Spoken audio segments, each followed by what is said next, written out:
A very good evening to you. Thank you so much for joining us. It is the 4th of February 2026, and it's been a while since we last saw you.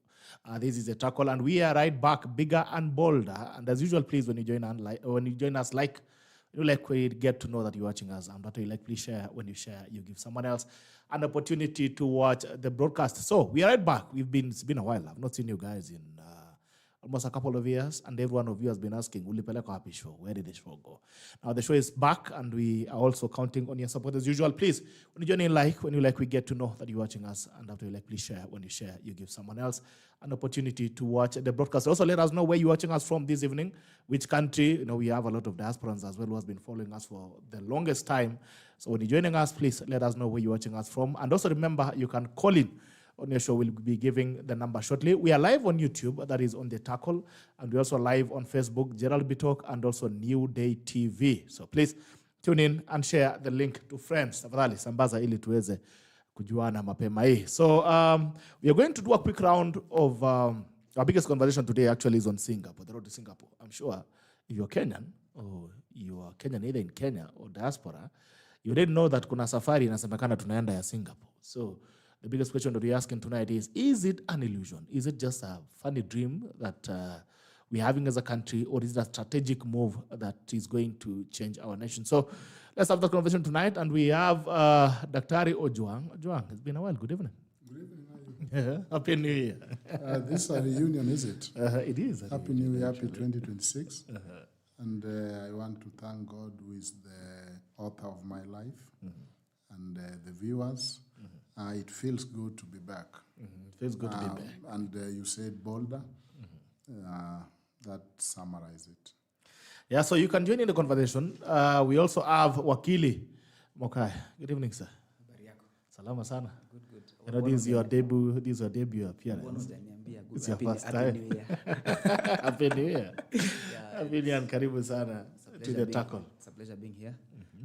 I don't know whether to feel big or to feel small because I'm sitting across to someone whose words I used to write for reference. But they say mwanafunzi ni bora kuliko mwalimu wake. Have you ever seen us before? Yes. He used to lecture me for more than 2 hours for 4 years. Okay. Lecture you positively? He taught me what I do now.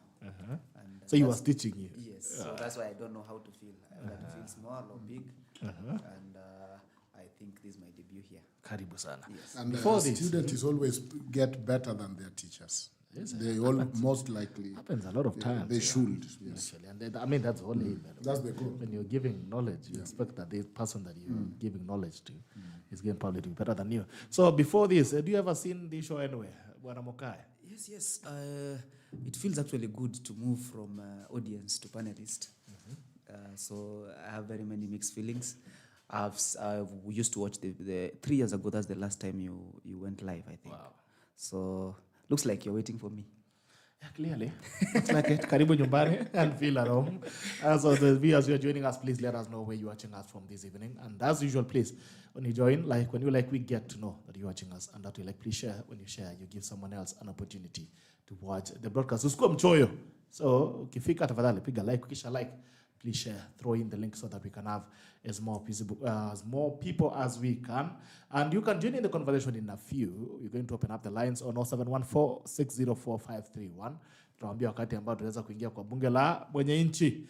Lakini sasa, I would like us to have a quick conversation, Daktari and Wakili MOKAYA.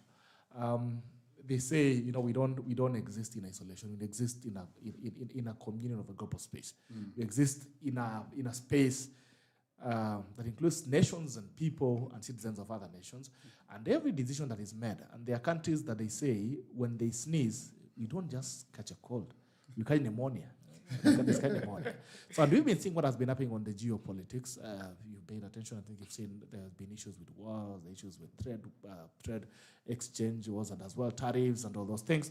And one of the biggest global events actually happened a couple of weeks ago, 1 week and a half, Davos, the Davos World Economic Forum. And leaders expressed themselves very strongly on the direction of geopolitics on how countries are being run, an interrelationship including trade and political that countries are having internationally. So I don't know if you guys watch the speeches. In the forum. Yes. World Economic Forum. Yes, and generally what is becoming the new world order. But I think it is forcing a student of international relation to ask very important questions. Yeah. Because Africans have been saying the UN system is not neutral and fair for very long. You remember even the speech by Kenya president on the unfairness of UN Security Council, which was formed following the Cold War and the 5 veto powers. And so where is the balance of arms? Where is the balance of power? Yet they are the ones who have the ability by UN Charter to authorize war and use of force. So I'm saying that as a way that the argument of unfairness of the UN system and international system is really not a new argument or a novel argument. Africans have been demanding or challenging the unfairness for long. The only difference now is triggered by President Donald Trump's action. The European countries are also now feeling the heat. Canada, France, and all that. Because before, the US, whether it is the Marshall Plan, whether it is the Warsaw Pact and whatever, had been very good in protecting European countries. In fact, the Peace of Westphalia in 1884 was between the European countries that we shall never fight again, we shall respect each other's religion. That is after the 30 years of war on religion. But for the first time, we are seeing typically Western countries like France banging the table. And so to me, that is not a bad place. Welcome on board, France and Canada, because we have been singing the song for the longest of the unfairness of the UN structure. Does it need reform? Obviously. And so when you look at it from the liberal internationalist theory, we need the UN system because it tames power through the institution, rules, and collective legitimacy. But at the same time, Trump have replaced it with the Board of Peace. That now he has picked a few allies. From realist perspective, and this is the dominant theory in the international relation, the realist just means that reality is that when UN works, it works because the powers wanted to work. Yes. And we have always asked, where was UN in Rwanda, for example? Where was UN when Gaddafi was killed and captured by the allies, the US allies, against the UN Charter? And so they have been hypocritical. To the extent that for now, the realist is simply saying, you know what, you started by saying when America sneezes, we all down here catch pneumonia. That's why they are superpower.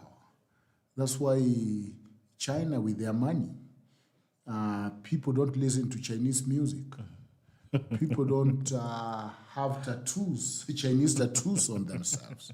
I hope none of you is falling for those.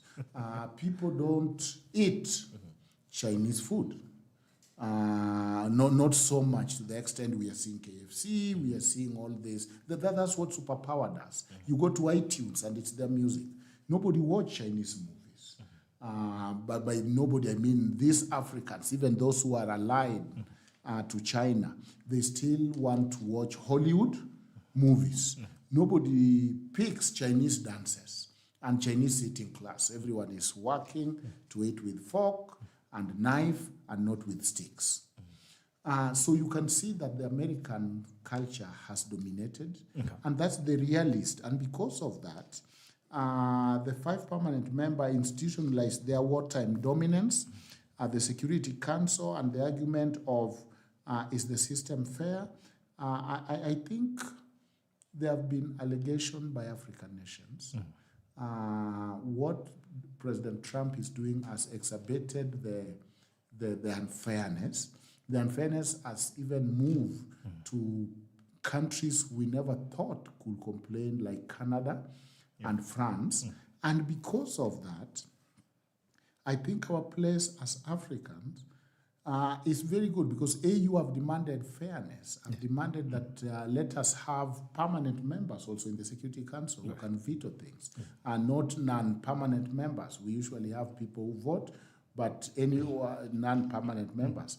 Today, you saw the president launching the campaign for the Kenyan who want to be a judge in the ICJ. Yes. What's her name?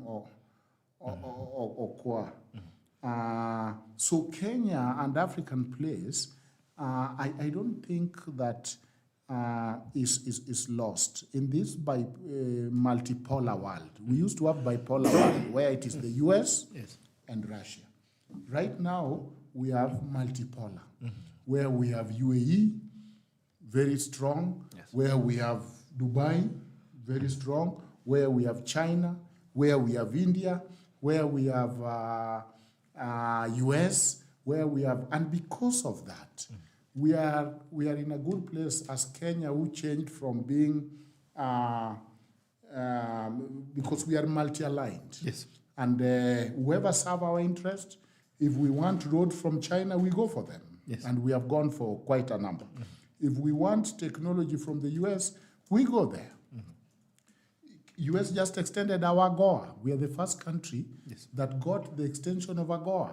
And so, to me, the lesson in this chaos, and that seems to me like what you are asking, what can we glean, what can we learn in this chaos? In this chaos, multilateralism as we know it is becoming weakened, and bilateralism is becoming stronger. And that is why Kenya is able to now go negotiate with the US, have its AGOA extended. Because of that, strategically, as I conclude on this topic, when you look at South Africa developed because Nelson Mandela was able to negotiate with the US to directly export things to the US market, a lot of agricultural product. Right now, you know that South Africa is not in good terms with the US. My ideal is for Kenya to take that opportunity, find a direct market for our farmers and agricultural products in the US market, and benefit from AGOA, and so that when we have strategic leadership, with all this chaos, Kenya can see how to age and do better for itself. Thank you. All right. Thank you so much, Dr. Ari. Mokaya, what's your thinking? Because interestingly, like OJWANG is saying, is now welcoming the European countries into the party. That, this is how the sad, the crying party has been, the sobbing party has been. So you're welcome, and you're joining us a little bit late, but we still have some space, a fitting space. And it's interesting that for the longest time, it's always been the developing countries who have been complaining about this relationship between the South and the North countries. But now you're seeing even countries in that scope or space also crying and saying, no, this is not fair. Canada saying America is misusing its monopoly on power, both political and trade.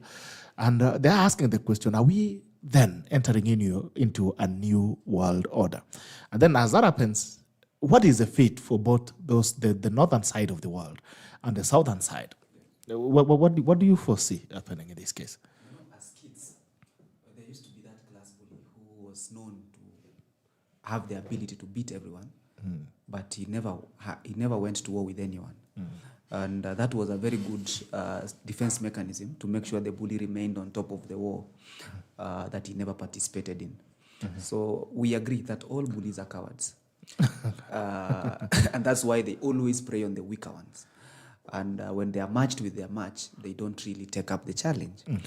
America became a superpower by one guerrilla tactic. It got into a war so late, dropped one blow, and has never accepted any other challenge. But time has come that the bully has dared too many people. Until now, really they have to confirm how strong they are. America has always... Yes. Now you can't be threatening people and not getting into fights. So America has always sold smoked opium to everybody.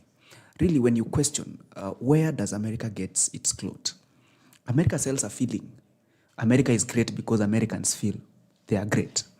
But you realize people, including companies, tech companies, the AI wars and the technology wars, China and some other spaces have proven it wrong in going into even having protectionist policies from the American government to protect them from China and other producers of more superior goods.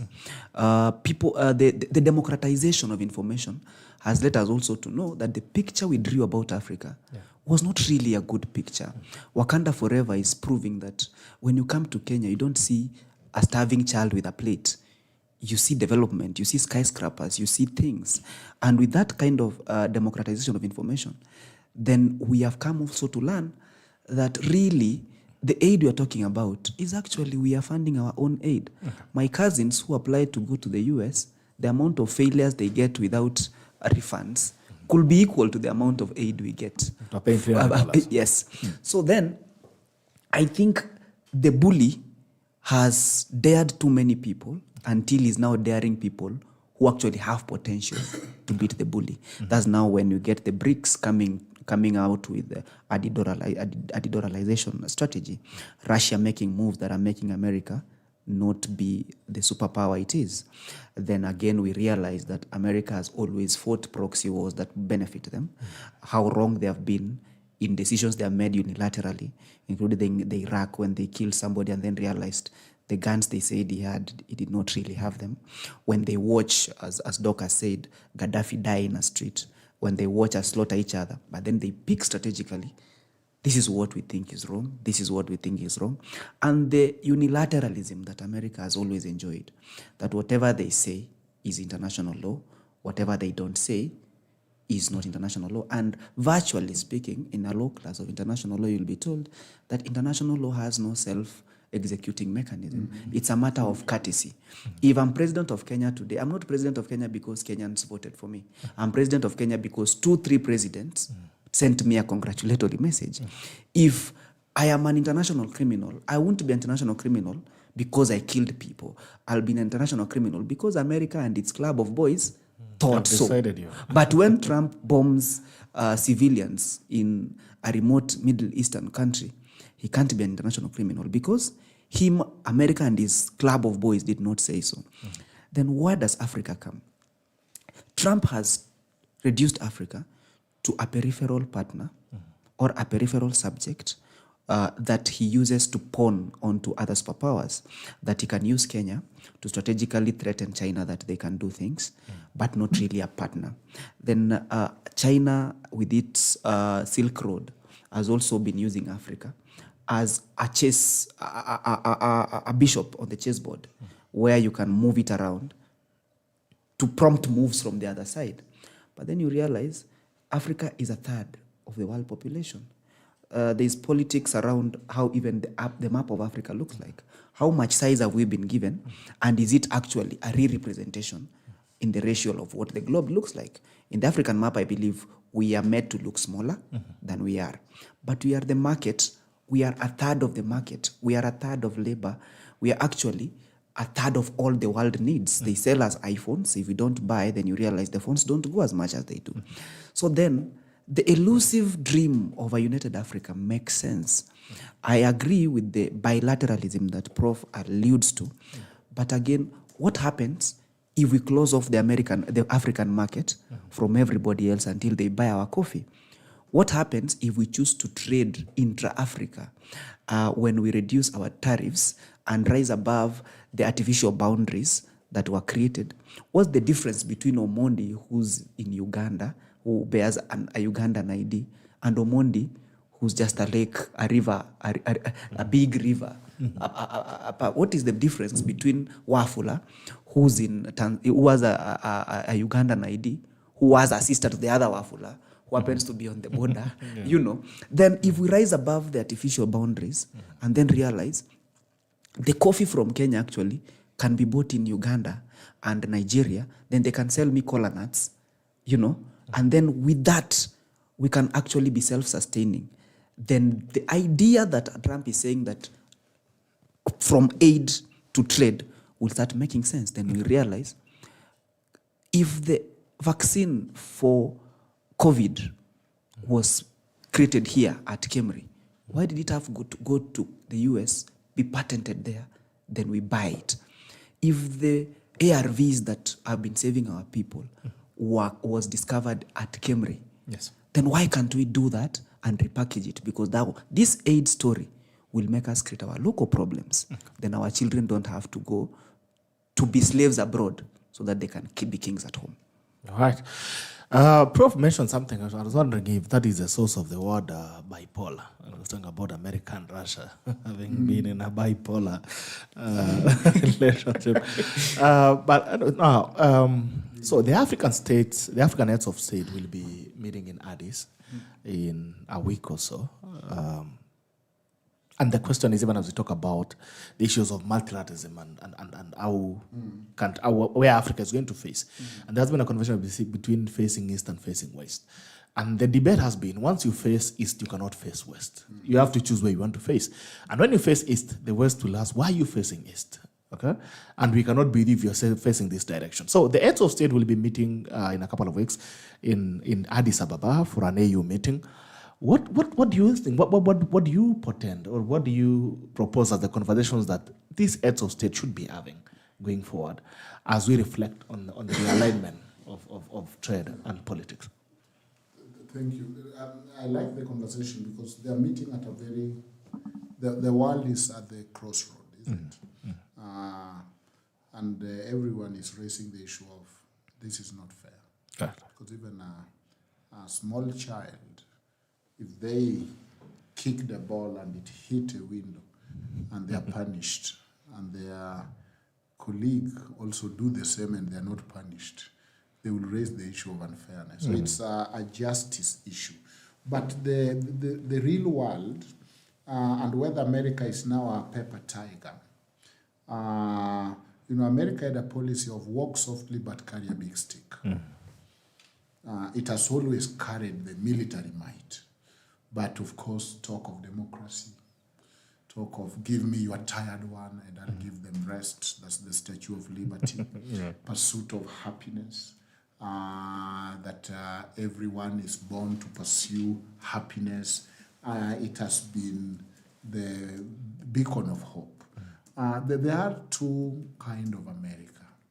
There is America that the Americans themselves and some part of the world missed, the America which was the world prefect. Okay.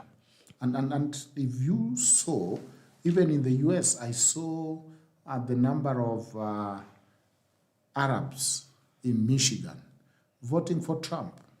And I thought they would be afraid of Trump because of the issue of Middle East and the issue of Palestine.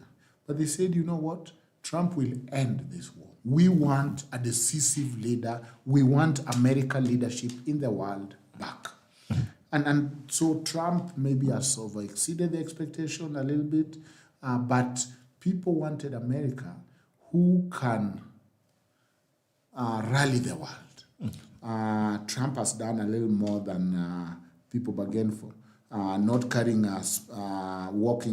carrying a big stick alone, but also not walking gracefully.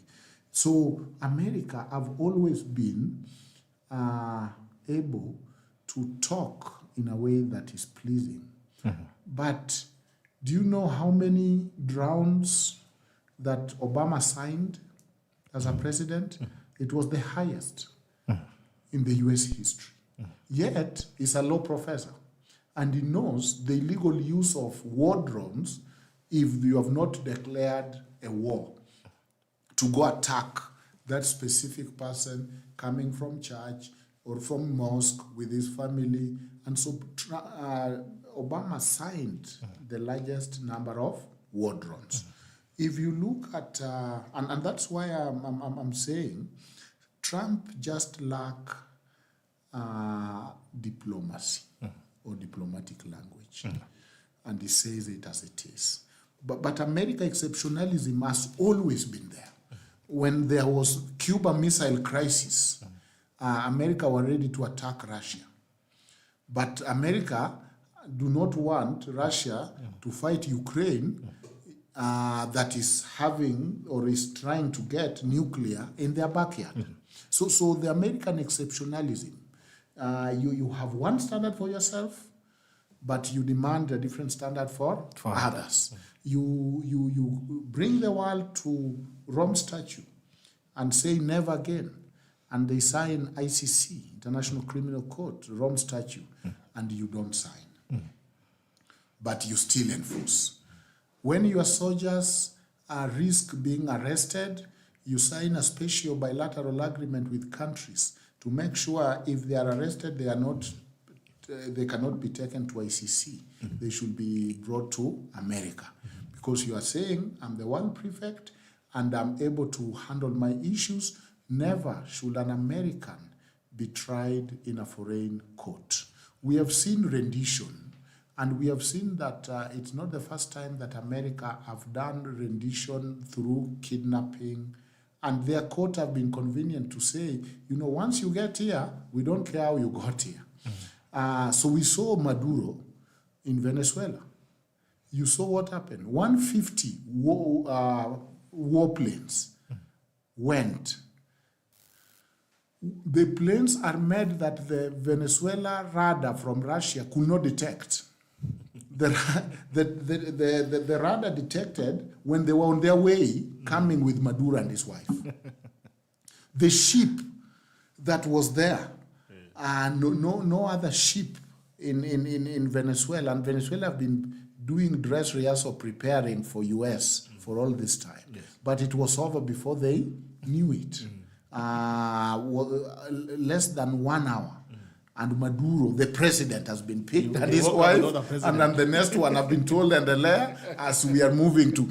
I'm trying to tell you that the image the world leaders have of America is the image that burnt on my head when I saw Saddam Hussein being brought from a hole and saying he's a taxi driver, and the Americans saying, we have your dental records, and it never lies.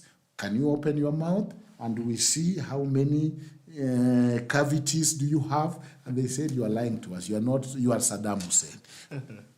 Saddam Hussein, remember that war before that? With his son Qusay and all that? All we remember is America going and getting them from underground and him claiming to be a taxi driver. In short, I'm trying to prepare the mortals that lower your expectation. In reality, the world is bigger than it exists in the mind of an international lawyer. The international order, the weak are the one who need international law. We saw Bush exceptionalism because we know that as you prepare for war, international war, there must be under Article 51 and all that charter, you must have a reason and all that. He went against the Security Council. Remember, the Security Council told him, don't go to Iraq. He went. I met Blacks, the inspector, the UN inspector, who was sent by the UN to inspect whether Iraq has weapons. And his report was that I've not seen any. I told him, forget that. We are going anyway. And so, and Blake said something that is very fundamental, that he'll rather the old man catch heart attack in a negotiating room than war.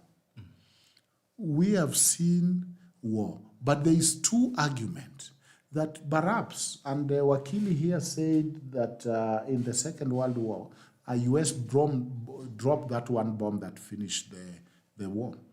The question is, should they have dropped it early? Maybe there would have been less casualty and less prolonged suffering and all that. That sometimes the best way to end war is actually to do war and end it early and decisively, so that people know the bully you are describing. everyone knows their ranking. They know this one is not to be messed with. We say in my vernacular that somebody strong has stepped on your mom's windpipe. They like to smoke windpipe. You blame your mom. Why do you put your windpipe on the pathway so that this guy, my visitor, and I apologize, it's not your fault at all. Mom, you need to find a way of putting these things away. You know very well that this guy is wrong. He has stepped on your mom's windpipe. But he's strong. You blame the mom for having been careless. You need to tuck it somewhere. You don't know that people come in this room. So in reality, when I look at Maduro, and it's less than a month, and I look at Venezuela, Venezuela is, if I rate the military power of African countries, Venezuela is way above us. And how their president was picked within 2 hours and is facing trial in a pink suit and with a mugshot of drug trafficking. That shows you that the issue of superpower and the issue of rising powers and the issue of China and whatever, they might have money, but they're not superpower. And that is scary. That thing sends me to nightmare. Every night I think they might come for me. They're lifted. And, but to my assurance, I realize that... I hope you sleep in pajamas because it can be... it could be a crisis. But in my assurance, I realize that I've no dealing that might offend America. So Africa countries, in their meeting, you know, it has been unfortunate because I saw when Prime Minister Raila election in the AU chairmanship, he promised them reform. And that scared the status quo people. He is a strong character in international field, and they wanted a weaker person. Kenya is a strategic partner. And with the virtue of where God placed us, we have become very strong and very strategic to most allies, geographically and geopolitical, with the human infrastructure and human development. And the only place like US where we have all the UN offices here, it's the second place. Do you know how many international organizations have their headquarters in Nairobi? Many. Yes. We have very strong... they call it hello diplomacy. When you look at the internet and the Kenya Human Development Index is very high. Africans should go speak with one voice. As they go there, you know that former Prime Minister lost because Francophone countries versus Anglophone countries. And then the historical... So we were divided. It became a competition of borrowed language. And who colonized us. And then the religion. And then the proximity of Djibouti versus whatever. And then East African region, it was secret ballot. No wonder ballots are made secret. It helps because you can butcher your neighbor for no reason. You go and the votes are counted and you realize you had 6 family members and you have 1 vote. But thank God votes are made secret. So we don't even know how our neighbors fare. Well, that's correct. So Kenya is very strong, not in the region, but in the global. Everything we have wanted in the global, remember Security Council, we were there. Our only rival is South Africa. But South Africa are not in good books with the US. South Africa have taken a very radical stand on the issue of Palestine. Yes. South Africa have been going and sending annoying things to President Trump, telling them they don't even care about their visa.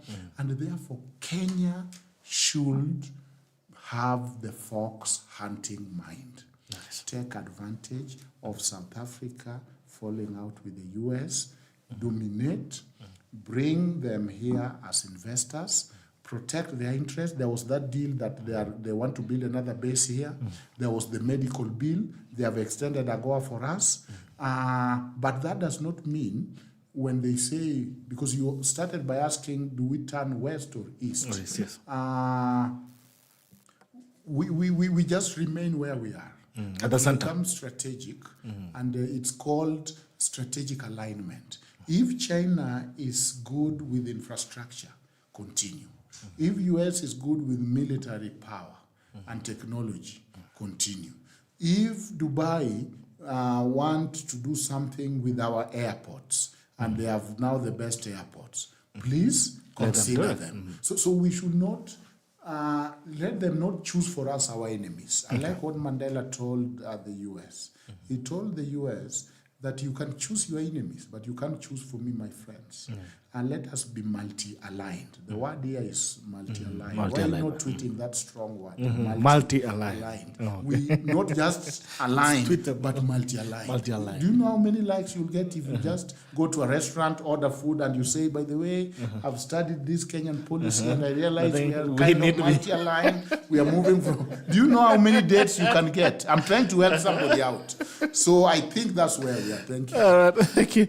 Quickly then, before we come home, Akili, very briefly, because I think we've started on that conversation.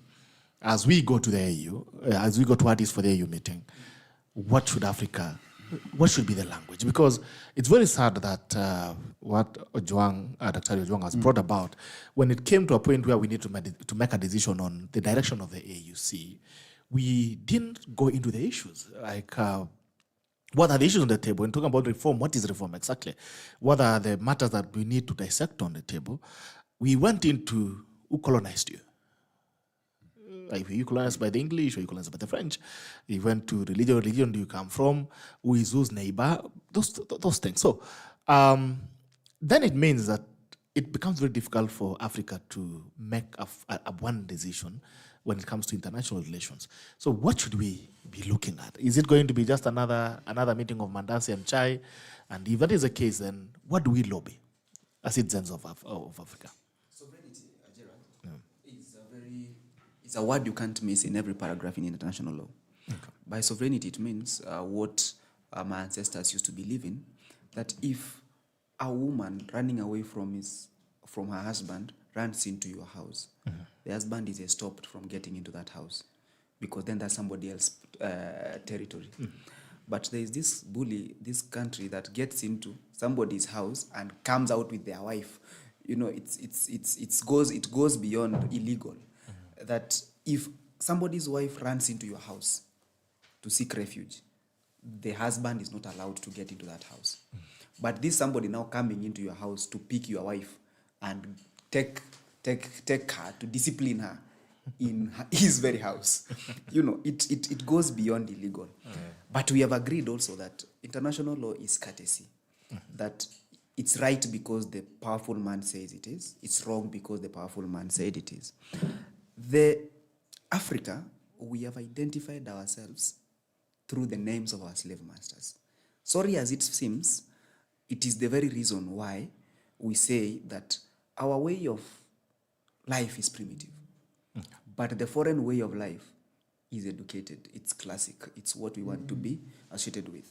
That if I borrow wisdom from my ancestors, then I'm a witch.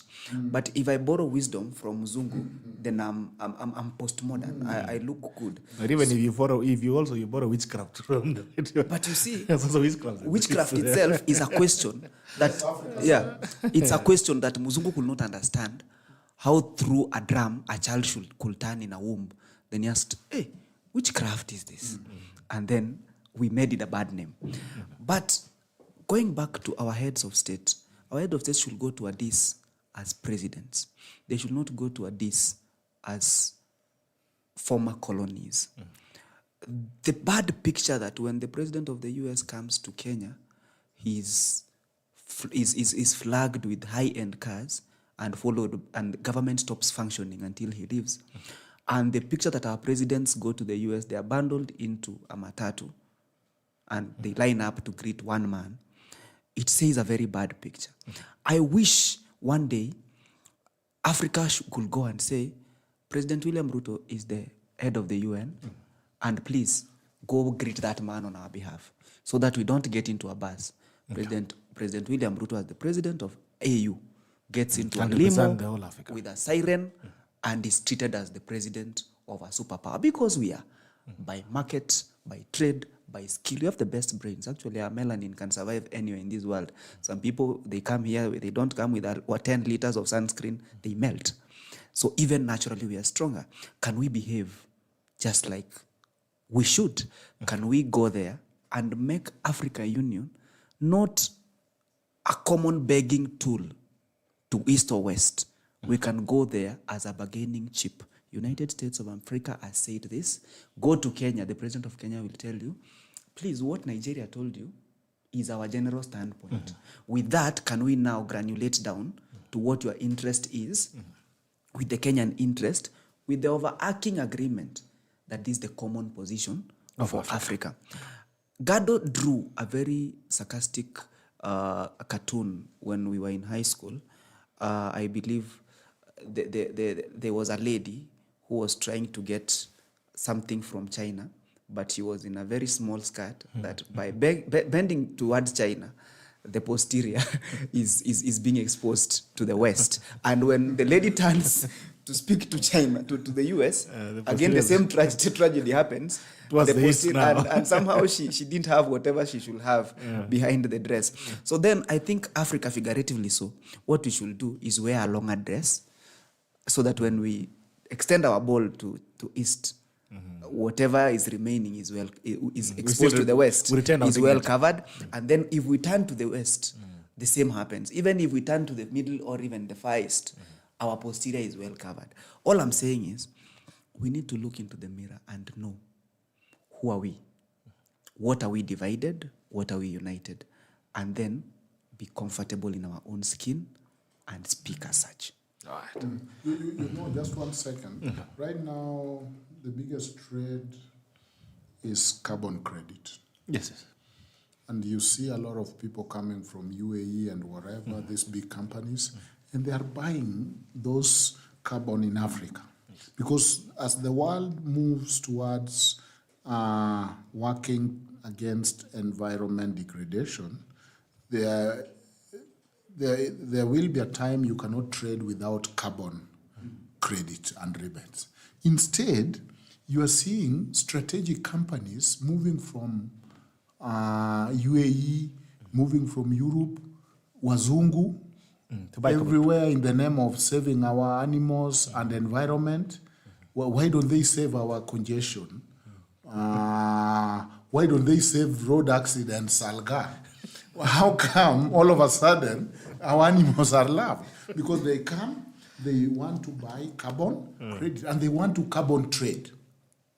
And so if I'm just giving that as a practical tip of when African countries meet in Addis and they're talking about... They need to bargain. The carbon is becoming a big thing because as we live, people pollute, but we get the effect of pollution. Correct, yeah. And We pay the price. Yes, we pay the price. You have seen the drought. We are walking in a serious drought because of global warming.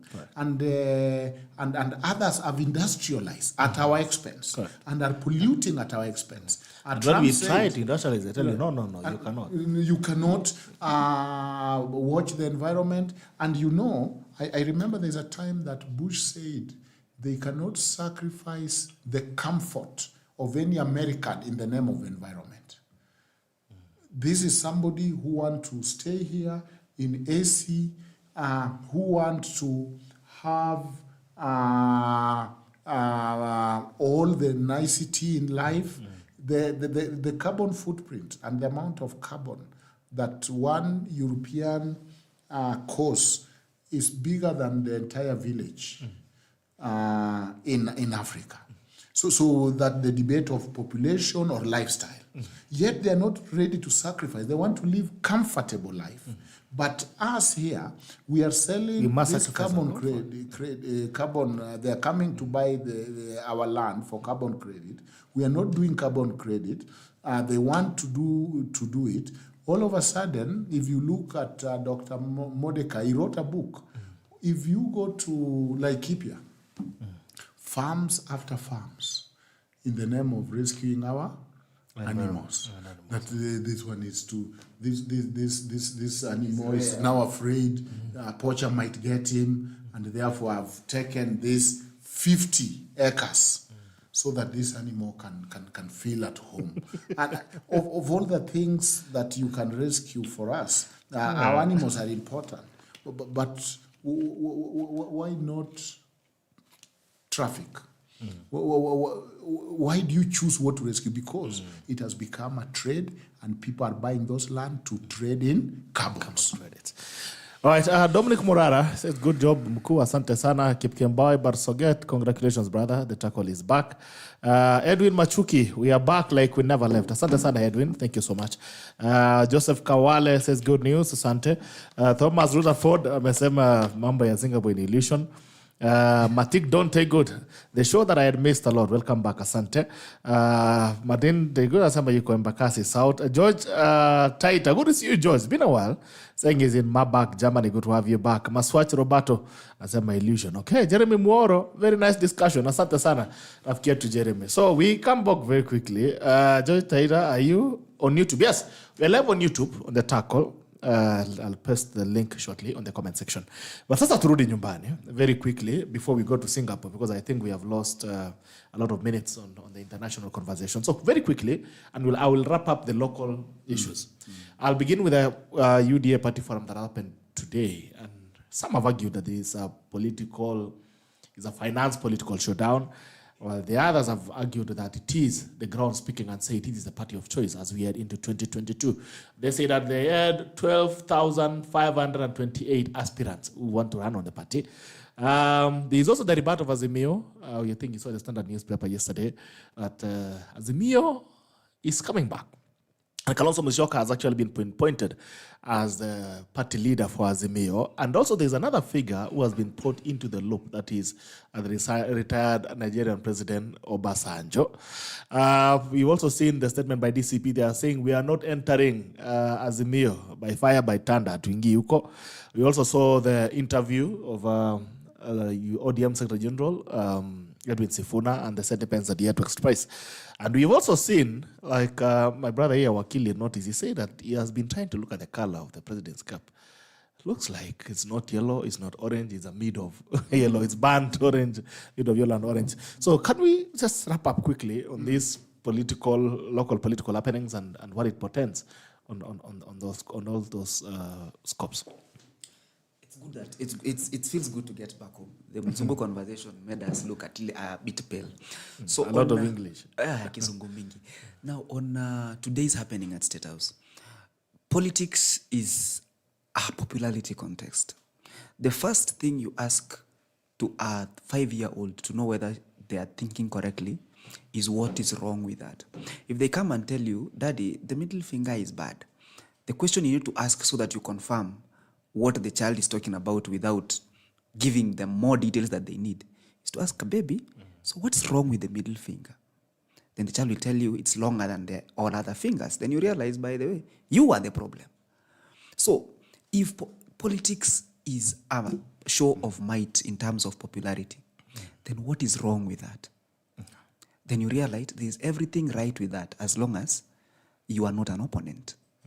So UDA has attracted 12,613 aspirants across the country. So what is wrong with that? Who else has done theirs, and then we have had a problem with it? If 12,613 countable living human beings with Kenyan IDs presumably found it fit to go the unpopular way, to go against common wisdom that the ground has shifted in a certain way. What is really wrong with that? You know, there was a story in Abu Nuwasi, and I like referring to these simplistic stories because we share them, also we can relate with them. A hare and a hyena were friends. Then they realized that their mothers were nuisances in their lives. So then they agreed, guys, we go kill our mothers so that we can be free. The hare went and beat a drum and caused the mother to wail at every strike. The hyena went and actually killed the mother.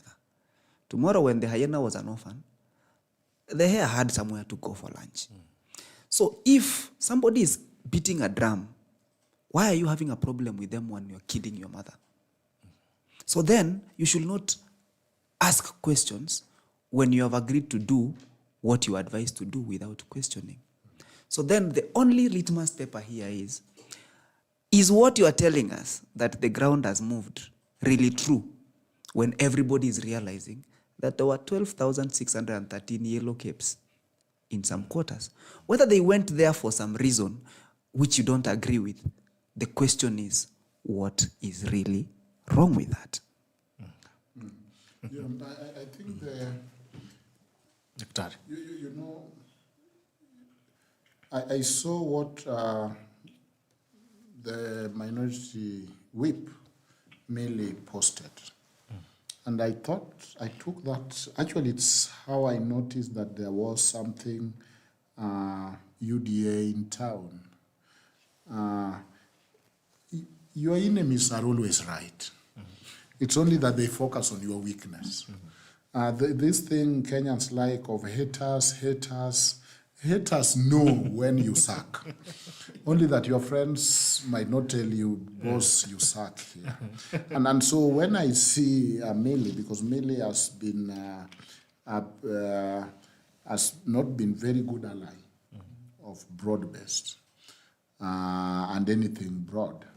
But when I see what she's her tweet here, I thought if she's the enemy of UDA, so to speak, then I will take what she said with a lot of credibility.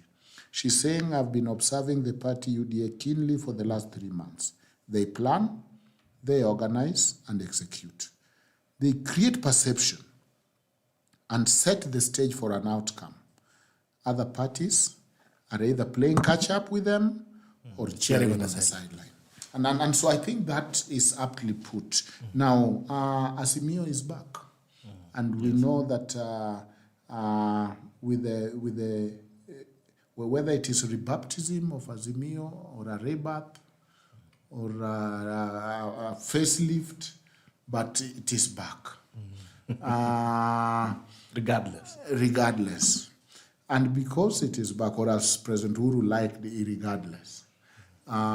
Is it regardless or regardless? Regardless. It should be regardless. Now, he says irregardless. But what I like about Azimio also is the peace deal, apparently, between Honorable Rigathi, or Excellency Rigathi, and Uhuru. You know, you don't make peace with your friends. They're already your friends. You make peace with your enemies. And so Uhuru is able to make peace with Rigathi. But DCP has said they're not going into. DCP have made a statement, they've given a statement and said they're not entering Azimio. They're not entering Azimio? Yeah. But we saw that Kalonzo was made Azimio leader. Yes. And Kalonzo is Rigathi's friend. They are now friends. They should do what our teacher used to do, put you in one T-shirt and you hug and you become friends. They are friends. If it quacks like a duck, my brother, it better be a duck.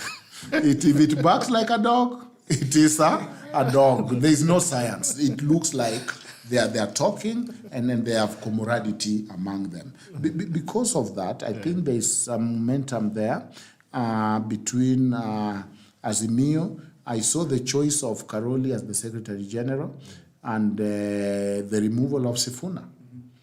And you see, Sifuna is now like Popo, si mnyama, si ndege.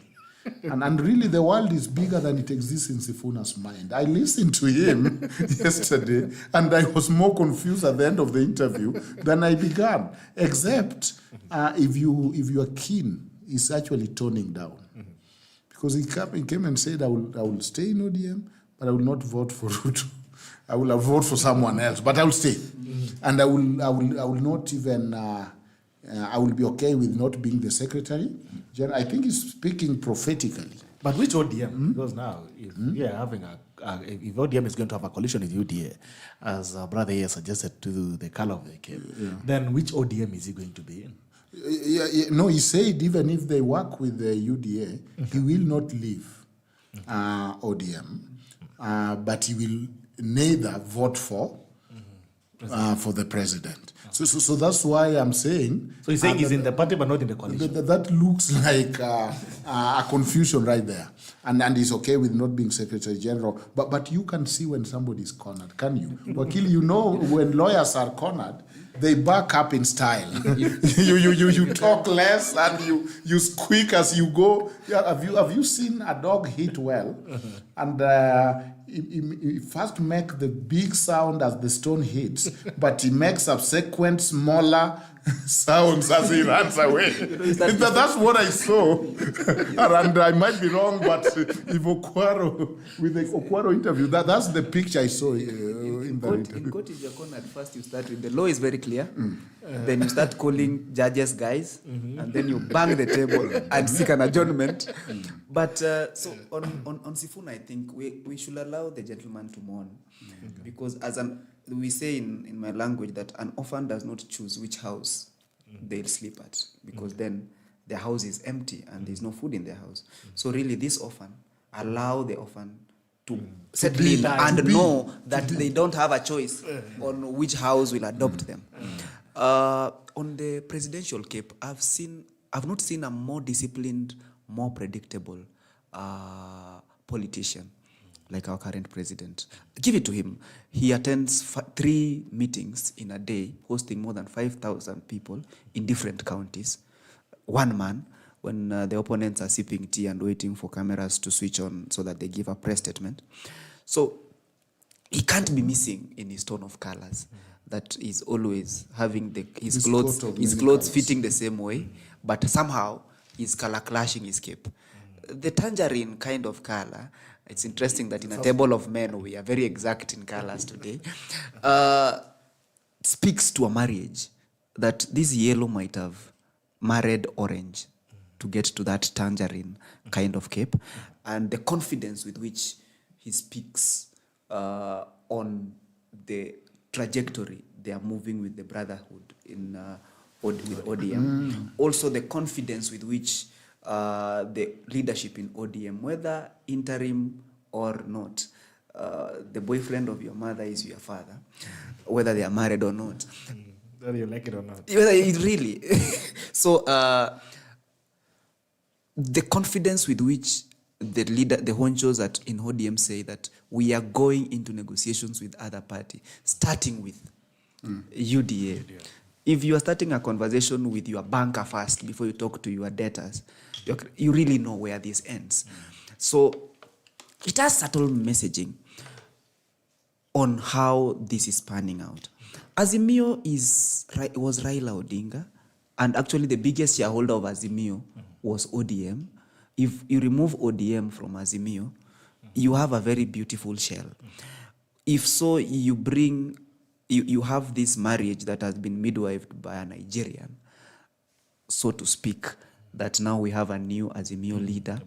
And then we are having also another amorphous group called United Opposition that is opposing itself in its unity. We need this mongrel to have a face first, and then we need to redefine whether there is meaning in Azimio. And then there is also another lie that we are peddling around, that there are people in opposition who still hold half of the cabinet, who are saying they are dissatisfied with this government. There is somebody who's patronizing the opposition when 3 of his friends are in cabinet. So really, how much of hate do you have to your ex-wife when 3 of your children are feeding in his house? How much out of government are you when you are half of his company that is thriving? We need to look through the lie that how much of hate do we have in the kitchen that we feed on every night. Okay. And just one comment, because I don't like this use of marriage analogy on politics. It does not tidy up our marriages. And Kenyans have these bad habits where because marriage is a very serious institution, holy in fact, from the Genesis. And then you find a kadil here, somebody has already used the marriage analogy. So let us reserve the word marriage to only marriages. And let us to where it deserves. But be as it may, it appears that it is clear. If you missed it, Dr. Buru met with Jaramogi family, and I thought that symbolically was the driving of the nail in the coffin, unless they go for cremation. Of the Babu, the Sifuna, because it appeared at some point that there were a little bit of disconnect. But when I saw the photo, and you see a picture is so emphatic.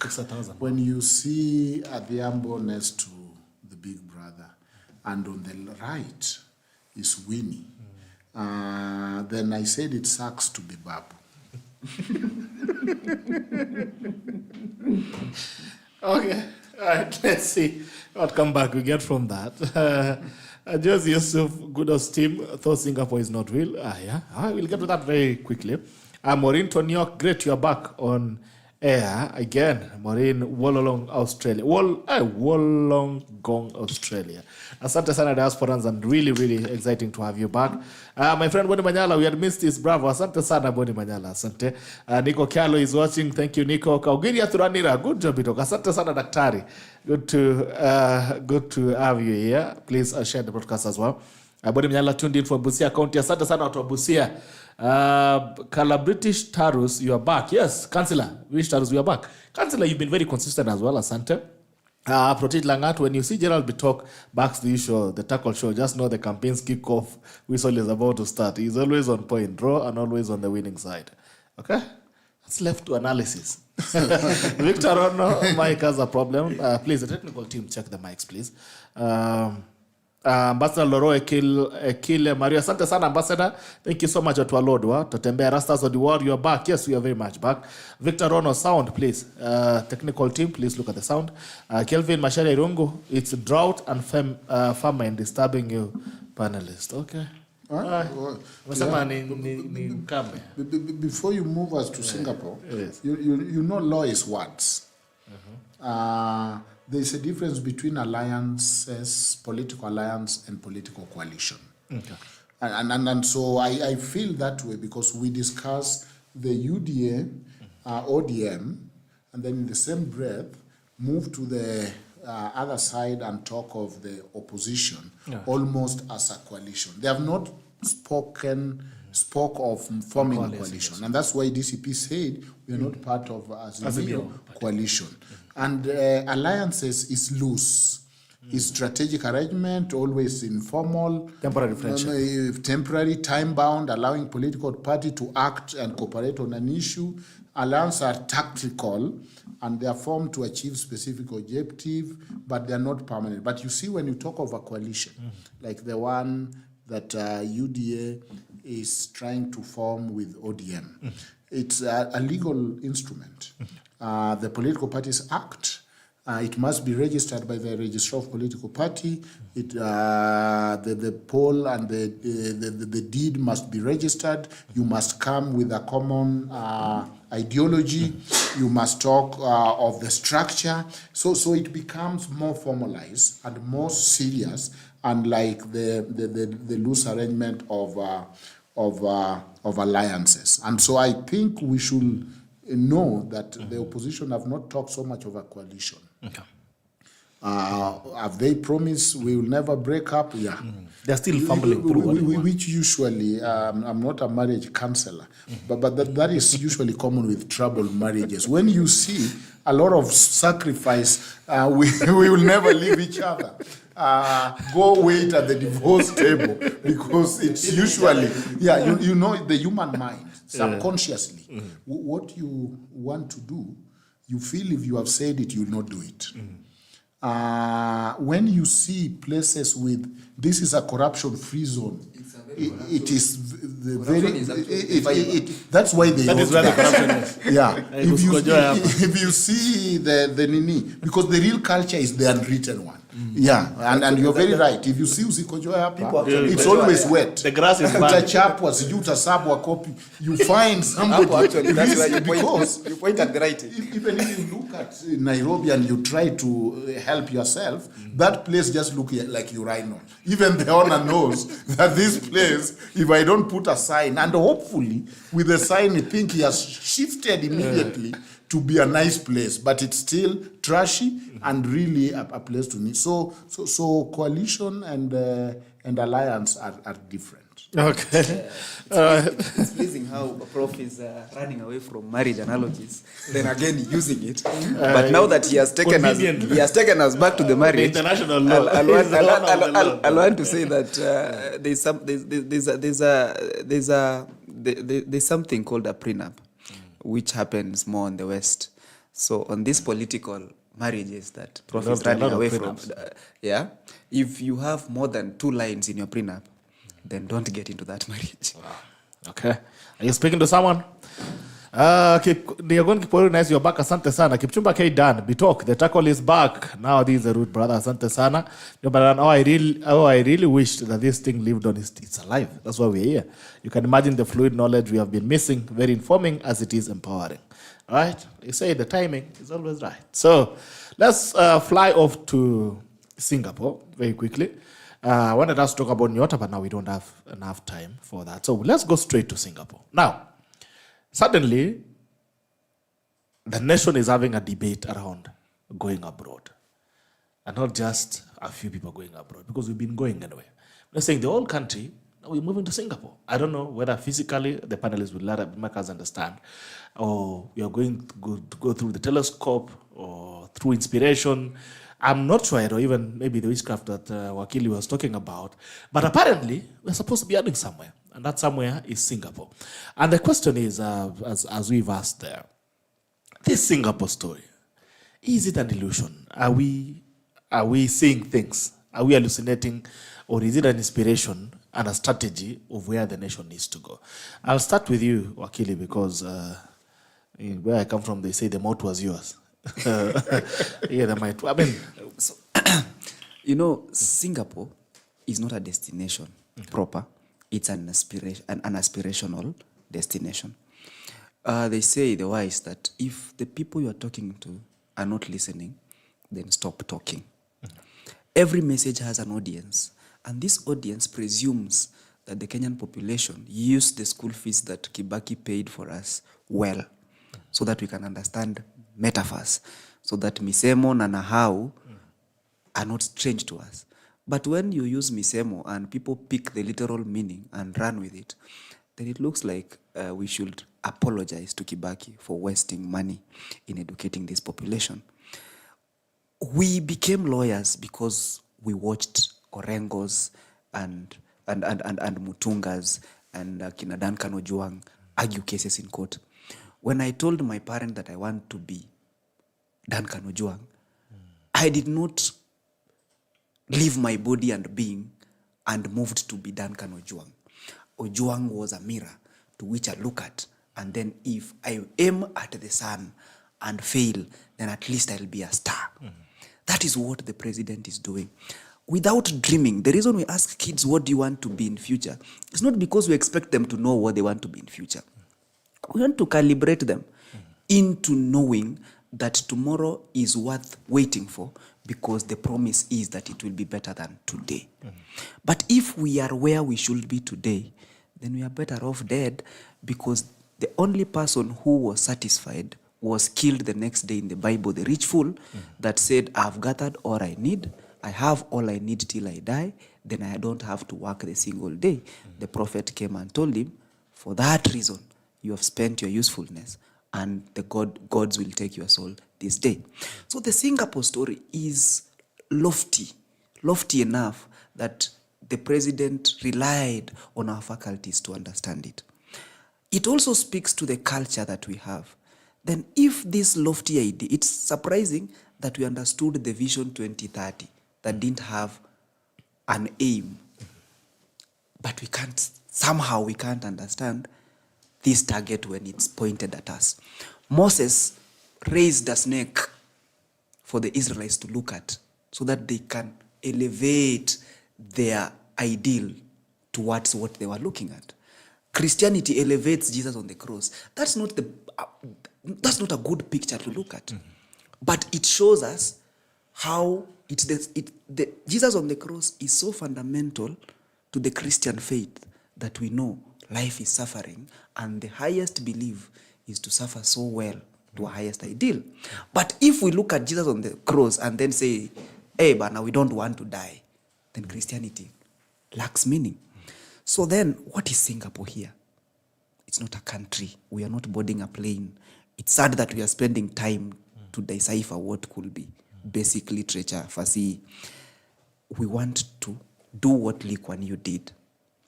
Development, housing, road network. Yes, we can't read all roads, but you realize your mboga will get here fresher if you have good development. We can't be in Singapore, or we can't live like Singapore if the picture of our lives in Nairobi includes the picture of a small girl trying to fly a toilet. So it's a roadmap towards an aspiration. And this aspiration starts with the software. Are we thinking in the same wavelength? When you start saying that this thing is so unreal, then what you are telling our children,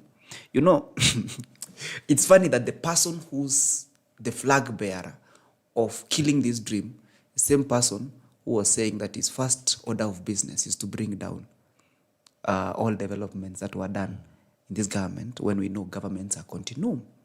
So whether Singapore is a dream or an illusion, it's not about who the dreamer is the recipient of the dream. That do you have the mental wherewithal to understand that this is an aspiration, this is a dream we share as a country. We don't have to achieve it, but at least we dreamt.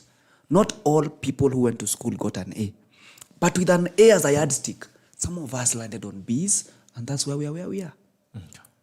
All right. Daktari. Yes, sir. Why? Where are we going? What's Singapore's story? Are we immigrating? New pact? New pacts, and the title aptly put it. I think it starts with self-consciousness. We must be self-conscious and stop this exit theology of this world is not my home, it shall burn. This world can be a very comfortable place if it's done right. Yeah. And I think the debate is usually held within two paradoxes of those who any talk of Singapore is met with cynicism, almost driving them to suicidal thoughts. How dare you dream? And of course, on the other side, those who support. And I've listened to both of them. Those who, on the other side of the debate, are not really opposed to Singapore. They have not said it's a bad place.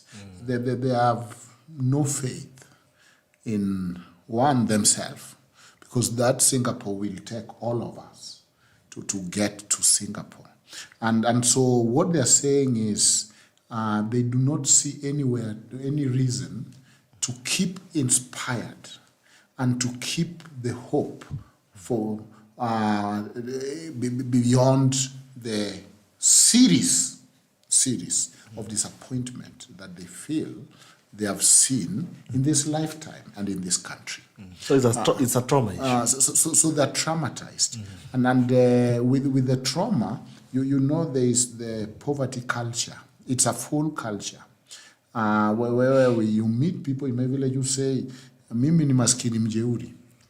Nimezoea umaskini yangu, usinisumbue. It becomes, because we have different levels of poverty, but there's chronic poverty that actually makes a culture, and you start being comfortable around it. So you go and you find some people live in a place where It's known when water come in the tap, they call off work, well, tulikuwa nachota maji. And it has become a culture.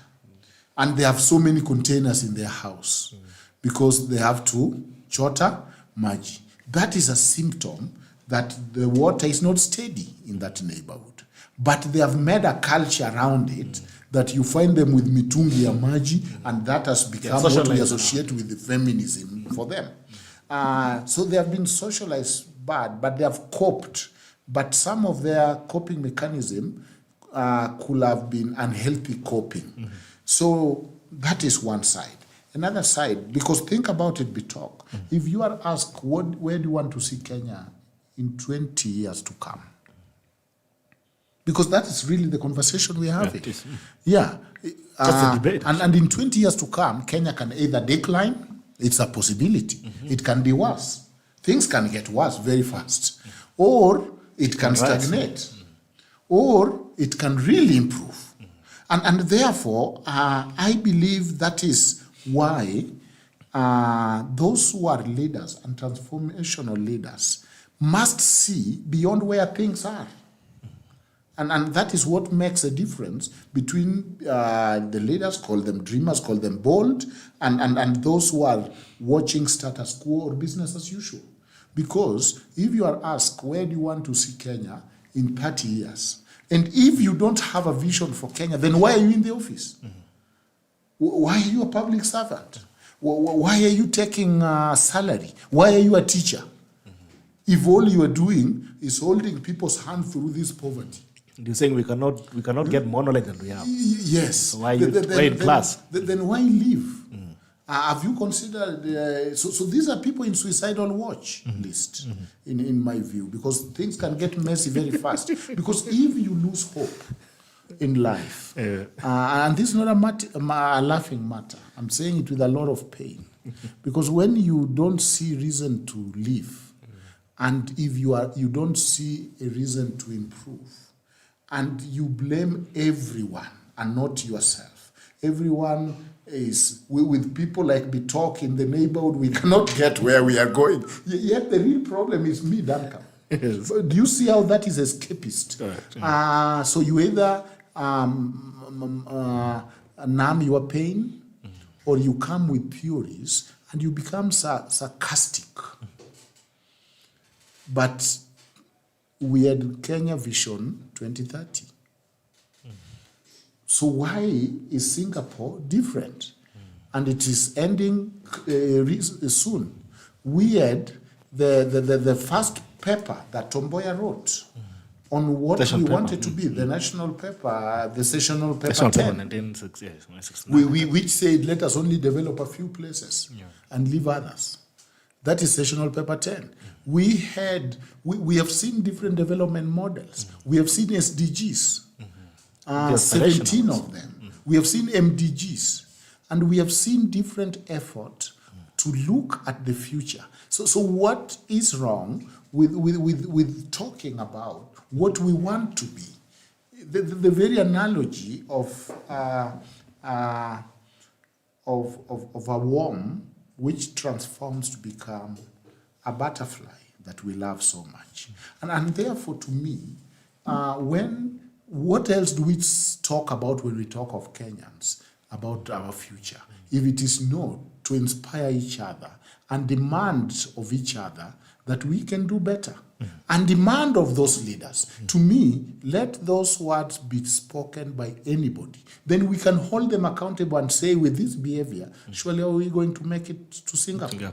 The same way, those same leaders will say, with this overlapping of vehicles this way, surely how are you going to make it to Singapore? With this pitting everywhere, how are we going to make it to Singapore? So there's enough blame, but people don't live. You create your dream with what you have, not what you don't have. So all I hear is very quick, cheap comparison of, well, you see, Singapore, the population is small. But our population is our strength.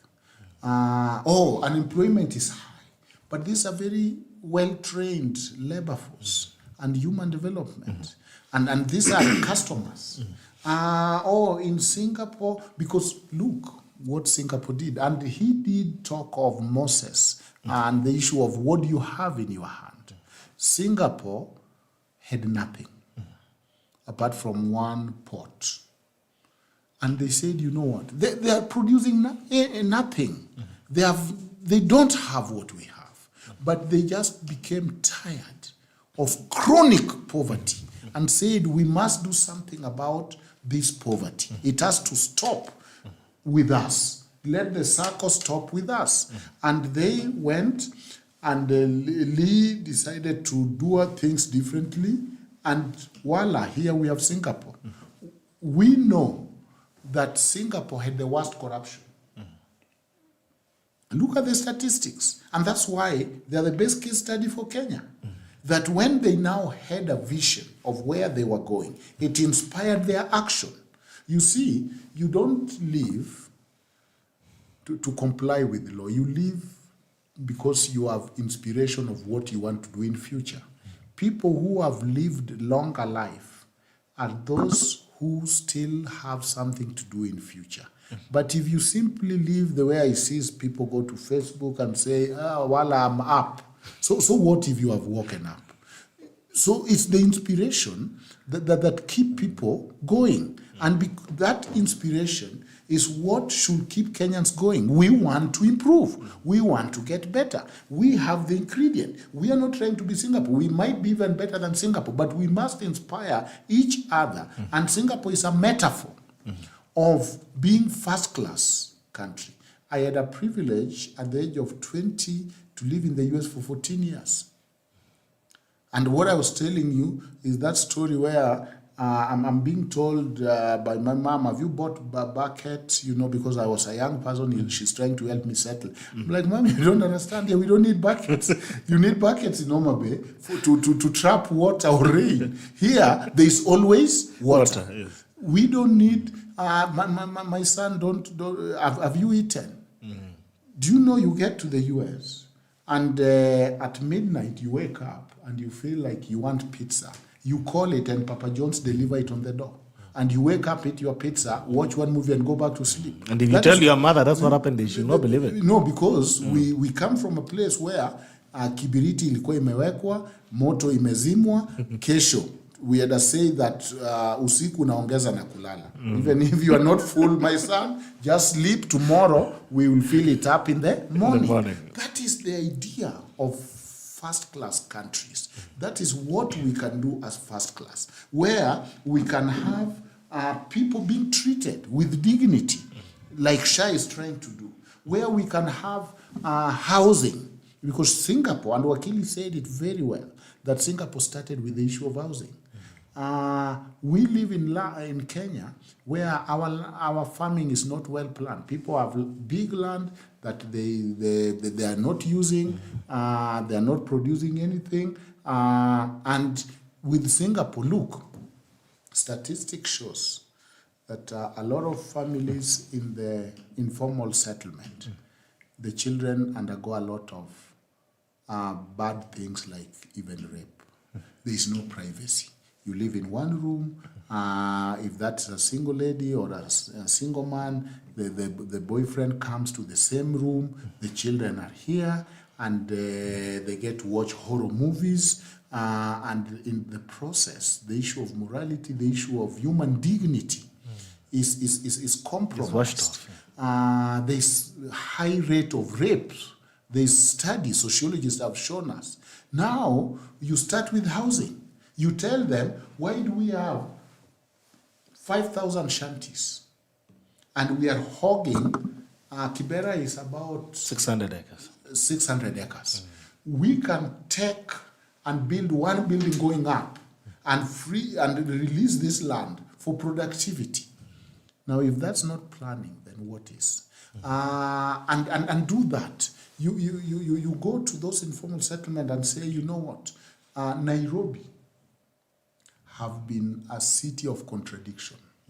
because we have really hidden the informal settlement and talk of a green city and whatever. But boy, if you miss the map and walk to some miss a quarters, turn. you'll wonder, is this the green city that I was promised? Green city in the Because sun. they are the secret we have kept behind the city, and we have hidden them from the visibility, and we are hiding people's life and livelihood, and we have criminalized them, and they have lived without dignity. So the talk of Singapore to me, now that the Vision 2030 is coming to an end, what do you want people to talk about if it's not about where should Kenya go in 30 years, in 40 years? What do we want in future? We celebrate Madaraka Day every year. Correct. So if you are asked when we will be celebrating our 80th Madaraka Day, where do we want this country? Surely that is where Singapore comes. And so Singapore is a metaphor of what we can do. What is our competitive advantage? What is our comparative advantages? Let us harness what we can do. And that's why I was talking of our agriculture getting to the US market and all that. Then in the process, let us have a fair country. There was dictatorship there, but we don't have to move to dictatorship. We have a democracy. That's an asset. Let's move with it. At the end of the day, if you compare us with other countries in Africa, we have done so well. But if you compare us with Singapore, that we were still even doing better in the 60s, we missed our turn. That's where Tom Mboya was assassinated. That's where we did very bad things. And those presidents did not inspire us. And so the failure of Singapore journey began with Kenyatta 1. After the issue of land compensation and the sessional paper 10, basically they grabbed the same land and paid themselves. And there goes the dream of sessional paper 10 and agricultural expansion. Then came even somebody like Kibaki. With the Vision 2030, we saw the mushrooming of enterprises like Equity. And so people took advantage, and it is good. But it only worked well for a few individuals. Now, it must be expanded.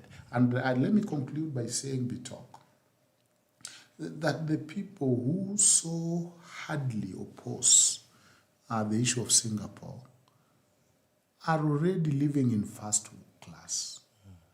They have rooms with flush toilets. They eat 3 meals. You'll find them with coffee to keep them awake, mocha, whatever. Espresso. Espresso.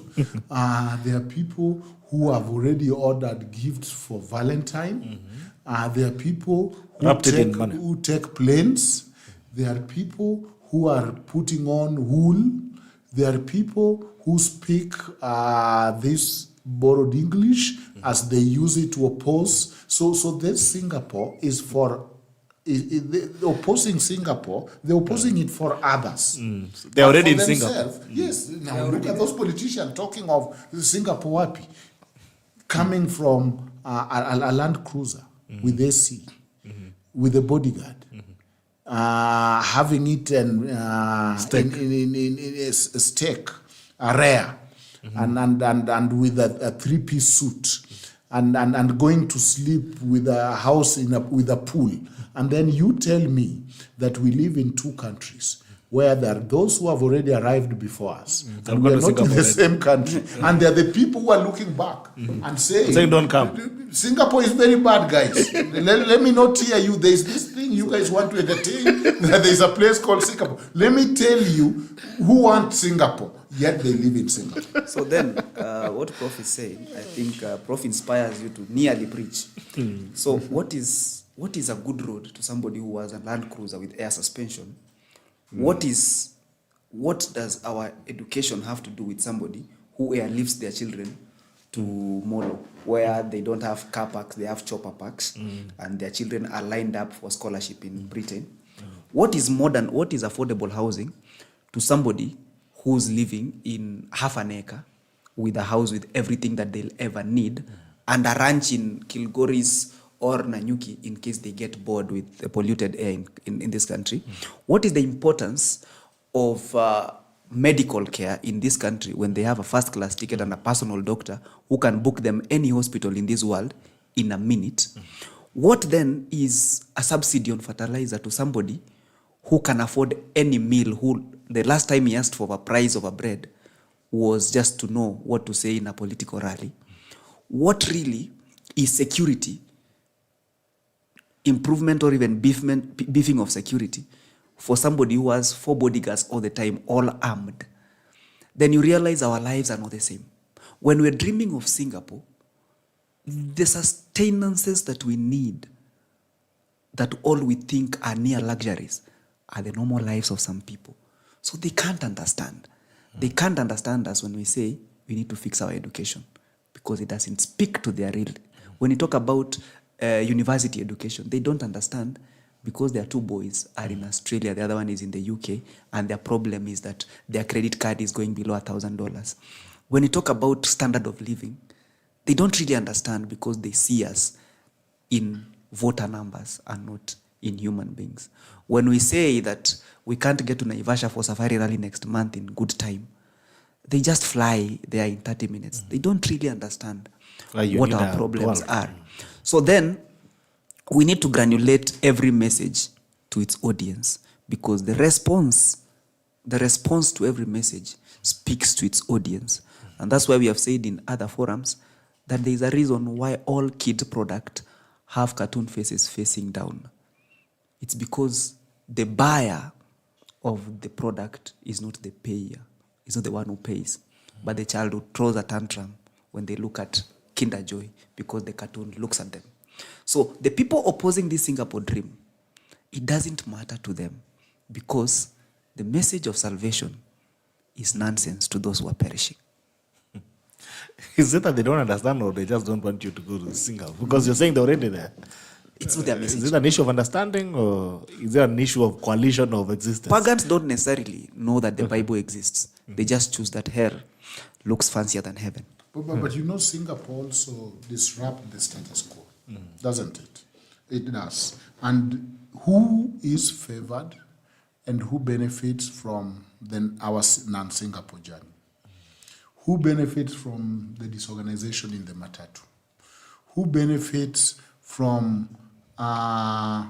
when people don't live in dignity and in informal settlement? Who benefits when we have uninformed or people who are starving with chronic poverty, so that when you give them 100 shillings, they become your bodyguard, they follow you all along, making noise, whistling, man, they can whistle, following you throughout. There is somebody who is benefiting from that. But should we talk of Singapore? Can we be like Singapore? Inspirationally, experientially, my answer is yes. We should talk of Singapore. And we can be like Singapore. The only challenge and the difference is that our action and what we do every day will get us either closer or further. So when I hear of Rironi Road, I'm saying that is a project.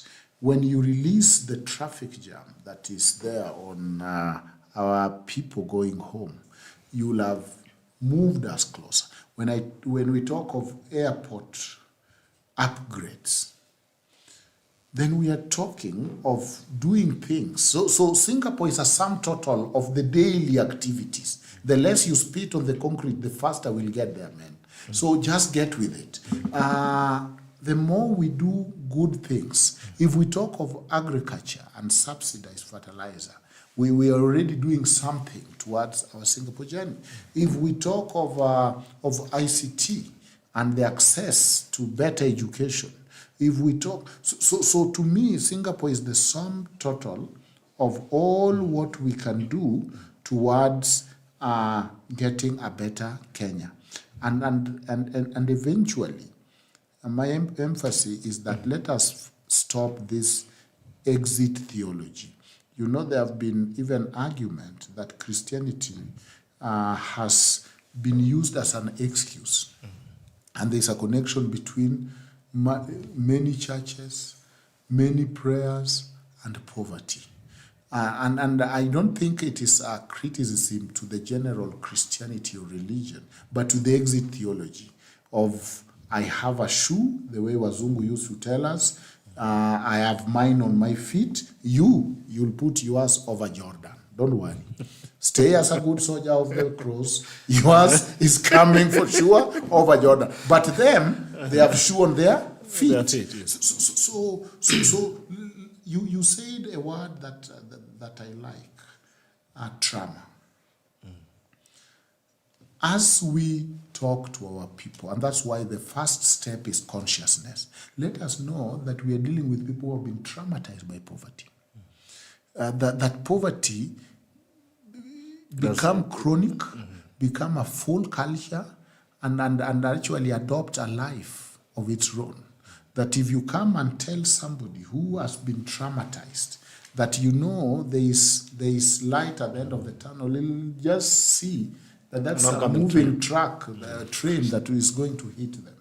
But, and so maybe we need counseling. And there are people who have talked about that. If you look at Frank Fanon is saying colonized people are sick people. That's why we put the Western mask. The more I speak in English close with intonation like a European, the more I look smart, the more I become light, the more then people think you're smart, the more you eat pizza instead of osuga, the more people think you are now enlightened, the more if you drive a car and are not public transport, yet in New York, you know, it's the poor people who drive a car because it's luxurious and dependable to do public transport. So you find that we are at a different level. There is somebody who is is the king in the village.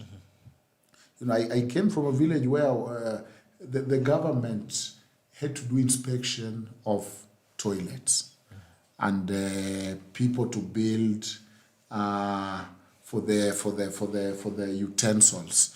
Network. Yes. Yeah, that shows you the amount of poverty. So here is a chief, sub-chief, and village elders going home to home. Those sticks that you nini. Mbona mnaweka vyombo chini. And we could see, I saw an old man being spanked for having not built rack, which only take a few nails and a few wood and a cupboard, if you don't even need a cupboard, so that you can look at what we have. So if you tell this person that, you know what, from after cooling there's a dishwasher coming. There's an issue of dishwasher. After rag. Them you're mad. I had a colleague whose dad said, siwezi jengea feces nyumba. A toilet, why? Why should you have a house just for... No. Now, this is a traumatized brother. But they are our brothers. We need to talk to them. We need to encourage them. We need extortation.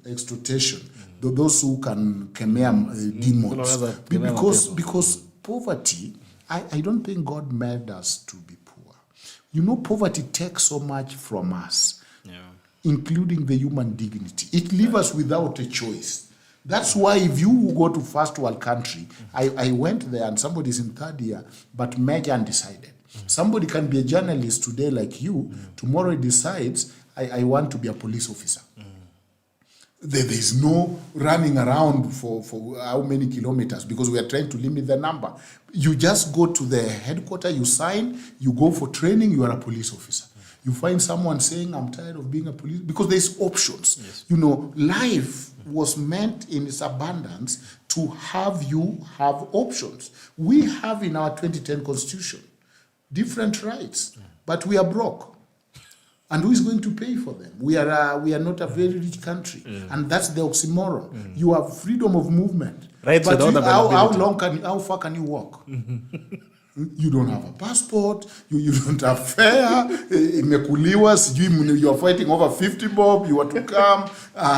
You can barely. It doesn't matter how much freedom of movement you have. Movement in the constitution. You cannot get out of the neighborhood.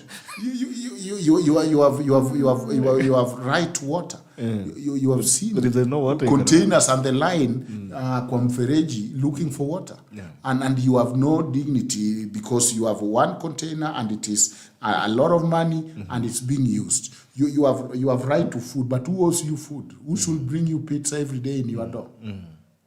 Who? The government? Who? Private? You have right to employment, but who should give you that job? You are simply saying, please, I need a job. It's not a right if you cannot claim it. You have right to housing, but ambulance could not get into some quarter. So all these plethora of rights that we like to cite as lawyers. Without action is useless. That we like to cite as lawyers. Empty belly, without money, there is no right here. All you can do is yap about them, but without dignity. Without no money, you have freedom of information, but you can't get online. You have no data. You cannot get data. You cannot buy a newspaper. So you'll remain ignorant, but that right remains in the book. So at the end of the day, I think we are at the phase after multi-party and after the new 2010 constitution of economic revolution. That if we can expand our economy, get money, get jobs, put money in the hands of private sector, raise a good number of middle class, then we can now start enjoying, really, in a meaningful way, the rights. Otherwise, we are what one law professor called an empty theory policy. And the debate whether the rights are aspirational or they are real things that you can claim. All right. Let me read the comments. When I come back, Wakili, I would like you to tell us. There's something that Daktari has actually aptly brought out. It's about, what it takes to get to Singapore. And the big question is, do we have the software as a people to actually get us to Singapore? You are preaching, they say, you're preaching to the Gentiles. When you get back, you'll tell us that we have the software to get there. Then again, Daktari, why Singapore? Why not Uganda? Why not Russia? Why not UAE? Why not America? Why not China? Why Singapore? You'll tell us that, Daktari. But when you come back, Wakili, do we have the software? Do we have really the software to get to this place? What are the comments? John Muiga, Gabajin, nice, good. Thomas Muita says it's hallucination. Robert Thiroko, the tackle is tackling. Asante sana. Julius Tuwei, watching from Eldoret. Asante sana. This is a topic for the learned, open-minded people who had the purpose of why they went to college or why they hold offices in government. Brilliant discussion, panelists. Dan, you have said it. Asante sana. Julius Silas Wambok. Hello team, welcome back. Asante sana Silas. Collins. Hii ni campaign strategy. Sijui. Taskia, do you have the software? As a people.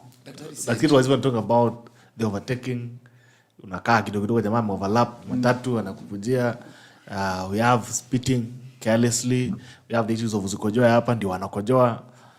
As a nation, do we have the software to go to Singapore? And what is it going to take for us to get there? Daktari mentioned the Bill of Rights, and I think the early harvest Bill of Rights that we have, which you are really harvesting, is number one, the freedom of religion. We have more churches per square meter, and also the freedom of speech. We have really harvested that one, and most recently, the freedom to picket. But these other lofty freedoms, they need more than just constitutional pronouncements. Old professor, God rest his soul, Okoth Ogendo, spoke of constitution without constitutionalism. That we have a very brilliant document, but we have the mentality, even the tenacity, to realize it without sabotaging ourselves. Speaking of Singapore, we start on chapter 6. Yes. leadership and integrity. Are the people who have fashioned themselves as leaders, have they risen above quick, convenient pronouncements towards short-term political dopamine urges? We speak to claps, we tweet for likes, and we create policy thinking about the next election. That is why when anyone thinks about more than the next election, we are shocked, actually we are traumatized. How dare you plan for more than 5 years? Where will you be? But you realize that if we don't think long term, I said in another forum, but maybe we don't even need annual finance bills. And that's why we are running around about them. We need a long-term finance policy so that even as BITOK invests into a media house, he knows which instruction to give the accountants, that for the next 3 years, this is how we file our payee, this is how we have our investment strategy. But we see, in this country, again, anything more than 6 months starts having the face of long term. Then this Singapore dream is shocking us because it's the first long-term thing we are having that actually has a target. The software we have, is it that we are opposing this dream, or is it that we are traumatized that for this Singapore dream to be a reality, you need to be willing to go to court for traffic offense and not initiate a corrupt deal and then come to say that policemen are corrupt when you are the first person who will say, okay, mudosi tunafanya aje. You know, do we have the tenacity to follow through, to realize that for us to stop borrowing externally, we need to create capacity internally? Do we have the wherewithal to think that our problems are so local that they befit local solutions? Do we have the tenacity to think beyond our quick fixes? That, yes, we understand that housing is more of an economic problem than it is a building problem. Have we thought beyond that and realized why a normal middle class young man who has a lofty career like law cannot afford an apartment in his first 5 years of employment? Do we realize that there's another aspect of affordable housing that comes to sanitize our real estate markets? Are we asked why a 2-bedroom apartment on the 15th floor of Kileleshwa is going for 15 million when we all know, give or take, it costs 4 million to build and land included? Are we looking at, we ran away from Nyota, are we looking beyond the privilege that we had and think, by the way, the Mamanboga downflows, how much does he need to start the business? Are we generous enough to let her benefit, even as it sounds like noise to us? Do we sensitize ourselves into thinking of how much a hike in 10 shillings in fare costs our house help on their way to our house? Or do we look at, my car does not have enough AC, I need some perfume, perfume ya Benz imeisha. Yeah? So then we can't understand. Yeah. We can't understand what we need in this software. And the biggest hindrance in this Singapore dream is not actually Singapore. It is our mentality. It is our bad manners. Why Singapore? Boss, you can't compare B student to an E student as a matter of motivation. We can't compare ourselves with states that look like us or even failed states when we are top 5 in Africa and we moved from top 8 to top 5. Singapore has had the challenges we had. It has had corruption worse than we do. So then we share a common problem. We can share a common aspiration. Lee Kuan Yew said that if my mother is corrupt, I'm happy to take her to jail and I'll faithfully go see her in jail as all sons do. But in jail for what she has done. Then Singapore needs not only lofty eyeballs, it also needs lofty manners. Wow. Clearly the calling is quite high, Daktari. It is, you know, and this analogy, I hope it's not insensitive, that if you are in a village where everyone has lost their sight. Then somebody with Move closer to your microphone. somebody with one eye become the chief. We are in a situation, as we were saying, we laugh about it, but it's reality. I saw the rise of permanent houses in my village. And the whole villagers gathered and confronted the person who was building the first permanent house. You'll die. So why are you building a permanent house? To what purposes? Show off. Why do you need all these rooms that some are called sitting room and all that sleep there is chairs and furniture? Just have Why can't you sit where you house. sleep? After all, you only have 20, 30 years. Boy, were they wrong. But that's the reality of people who have small dreams, peanut dreams. And with their peanut dream, they will not allow you to have a bigger dream than them because it makes them look bad. And so, you know, misery likes company, mediocrity likes company. In fact, if you have all those people who struggle, they will even do a party and bring a cake and celebrate each other and say, we have failed like men. We have failed those exams, those silly exams like big dogs that we are. So misery likes company. But there is studies that have been done. This is not uncharted territory. Anyone here can go and Google Professor Nyanchom and Ongolo.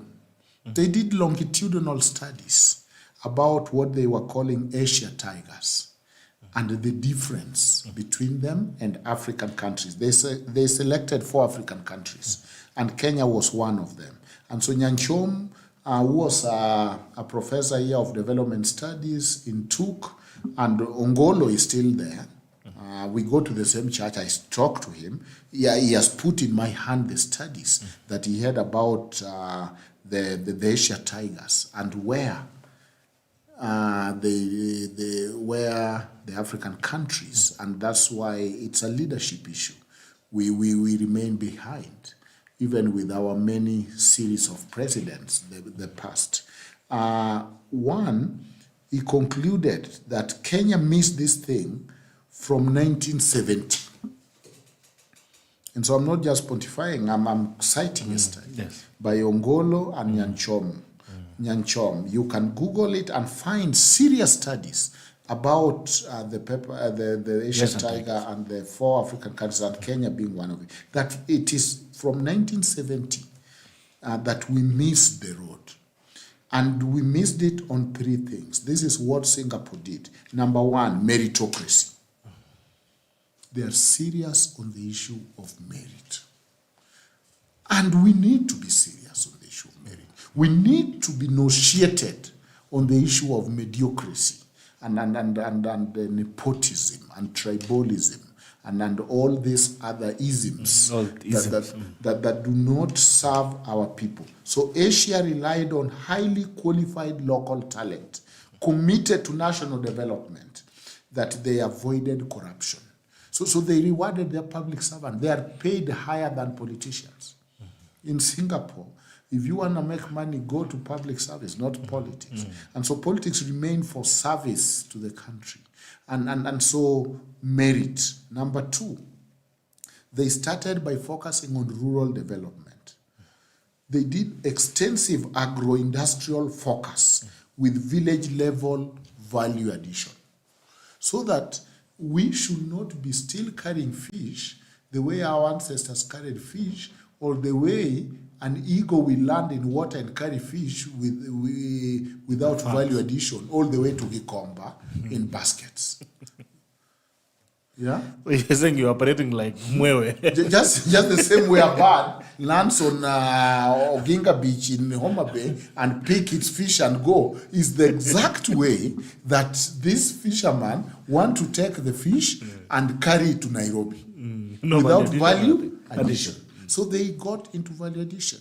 The skin of fish is very lucrative than than even the fish itself. Even in surgery, we should be operating people and crafting and even leather and whatever the skin. How about the scales? How about all those other things that fish produce, including manure that we can get from extracting the inside of fish and turn it to manure. So there is value addition. And that fish can industrialize Luoland, I'm telling you. We don't need to be in Nairobi. I should have been kicking my boat in the fish in Lake Victoria and catching fish and living in plenty.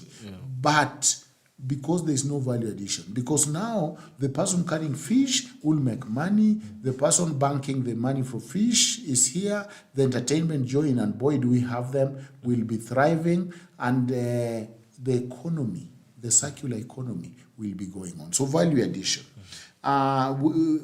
Kisumu Airport. Why should somebody from US land first in Nairobi, spend his money, and they are going to Kisumu or Homa Bay or Entebbe? Why not to Kisumu direct? Why should you come to Nairobi when you are going to Masai Mara? See how far is it? Why not Eldoret? So we must expand and build things beyond Nairobi. Because Kenya and the narrow thinking is everything, put it in Nairobi. We must expand, and that's why I'm not happy with those who are talking of sijui other regions, including Northeastern, whatever. All we need to do is improve the country and develop them equally. But we must know that we have historical marginalization, and we must have equalization, and we must develop the country equally. And so that just because by sheer coincidence the Wazungu were in Nairobi and most industries are here, and you come from that proximity, and therefore most people come and work in Nairobi, you count yourself lucky, or that you are a development genius. We know what has been happening here, that if you go to presidential service delivery, it is our turn to eat. And so those who have proximity to power have, if you do infrastructure already, they have more roads, they have more tarmac, they have better water. They should not, at least, abuse or disabuse those others. And so we must do rural development. We must do meritocracy. Right now, with the economy, do you know how much money is being pumped?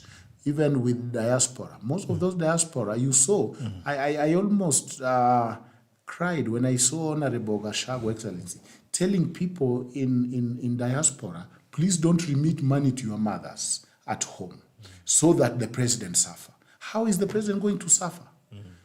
It's your mother who is not going to get money to buy a job and all these things in the supermarket. But guess what? Our economy is doing very, very well. You see the shilling stabilizing. Why? Because a very good number of Somalis are bringing their money and building, and that is good. We should not have a village thinking. Let us heal, let us have a bigger picture, and let us think beyond our parochial holes and think of the national interest. So finally, there are basic social services. There are people who need first aid, because they are in chronic poverty. There's somebody who is not eating, and they cannot wait for Singapore to eat. There's somebody who need to go to school now, and they cannot wait for Singapore to go to school. And so these people, these are the candidate for Nyota that was targeting those who have not gone to school and all that. So we need the basic social services. We need the markets. We need all that. But we must have a bigger vision. Thank you. Thank you so much. Dance on Kinywa on YouTube. BITOK, nice to have you back watching from 032. Asante sana. George Taita reminds me of the movie, The Fast Food in Copenhagen, preaching to the slaves. In bracket, do not take the poverty from the people. By the naysayer, it is now alleviated. Wow. Very philosophical. No, it is because, and I've said it in the previous tackle, if you look at Booker T. Washington, he has written a book on the slave mind. Do you know Booker T. Washington was a child when the slavery was declared unconstitutional? And Booker T. Washington lived in this wood log cabin with the other slaves as a child. And that night there was no sleeping in that log cabin among the slaves. Guess what the debate was? Do we want to be free or not? What are the merits? The merits of freedom. Do we want to continue as slaves? In the morning at 5, the conclusion was it's more risky being free than continuing as slaves. And they went, Booker T. Washington has written, and they went to the master, knocked on the door, and told the master, we want to continue being your slaves. That's how dangerous somebody who has been enslaved is. Okay. Wachira Mwema, good to hear from you. Wachira Mwema, I'm glad you're back. Missed you. Tamne mbili, Singapore is a reality. Asante.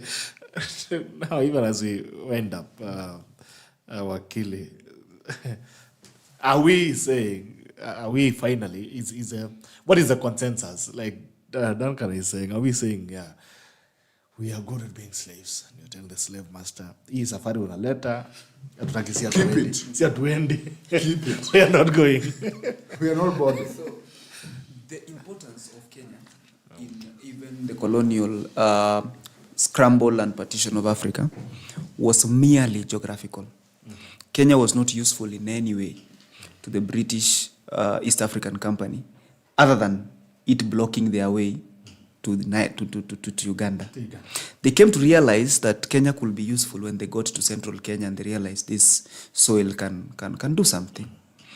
So that is an advantage we have spent. Other than being 8 hours from every other city in the world, we need to create more importance internationally for Kenya than geography.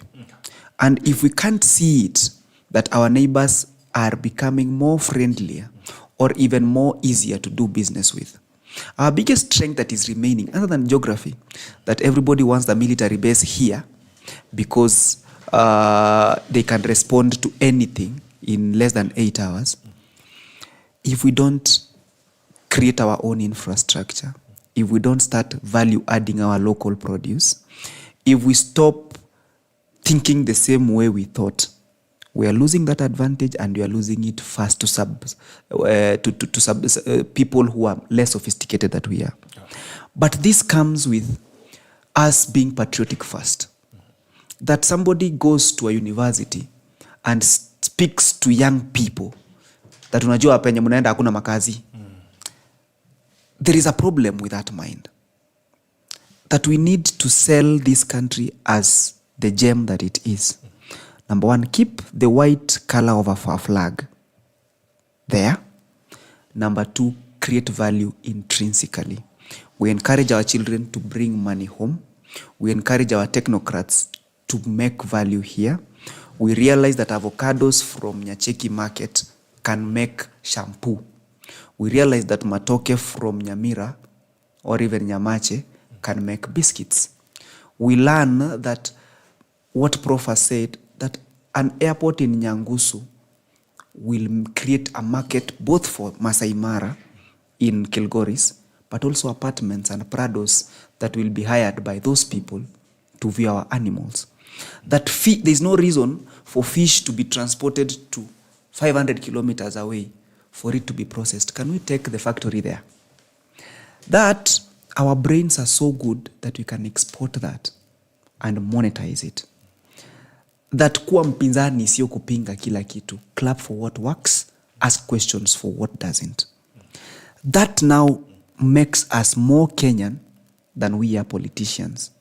That yes, it's cool to say no, but as a beautiful woman, you need to realize you need to say no to people beyond a certain point, then start gravitating towards yes, because you won't be that attractive for long. As a country, we need, I've said this, that every generation is a trustee. That this country does not belong to us. It was given to us to hold in trust for the next generation. Our role is not to look at what Thika Road is and keep there counting the lanes and saying voila. Our role is to dream the way Uhuru Kenyatta dreamt, that somehow, what if I float a road from CBD, from Westlands to the airport? We said it's not possible. We are enjoying it. that we can do another snake on top of another that will end up in Naivasha, and someday it will get to Malaba. As mad as that idea feels, there is a dream that I'm told we'll be doing trips to coast in our cars over a cargo wagon, and then we get to Lunga and drive home and drive to our hotels. There is hope in dreaming, and please, let's keep dreaming. We might dream wrongly in the dreams that we don't tell people because they might happen. But in the event we dream good things, it's our responsibility to speak about them so repeatedly that we can have a chance of living them. All right. Thank you so much. Let's see, you have any closing remarks? Yeah, very briefly. That we will get to Singapore. But ask yourself as a Kenyan, when we will be celebrating, will you be celebrating your contribution? Or you'll just be celebrating for the sake of it? And finally, Singapore has given us the destination. You see, without destination, we don't have direction. But once we have the destination, then we can now work backwards and plan backwards and say, you know what, this is the road to Singapore. And of course, there are other plans even being executed now. I was giving you the Rironi Road and all that. So with that destination in mind, it's easier, because if you don't have a destination, you know, if you look at what we are doing even in public service, it's more what is the input, activity, output. Output towards what? Yes. Measure output towards how has my activity moved us towards development. Not just output for the sake of it, that you can go anywhere. You know, the famous children cartoon where the cat goes and asks, show me how to go get away from here. And they are asked and told, rightfully, that will depend with where you want to go. Then the cat answer in the cartoon that I really don't care to where. Then he's told, then why are you asking for direction? Because then you can go either way. So Singapore has mapped the destination. Now the rest, we can start working backward and filling in that picture, because without destination, we have no place. We have no direction. Thank you. All right. Thank you so much. Wachira Mwema said,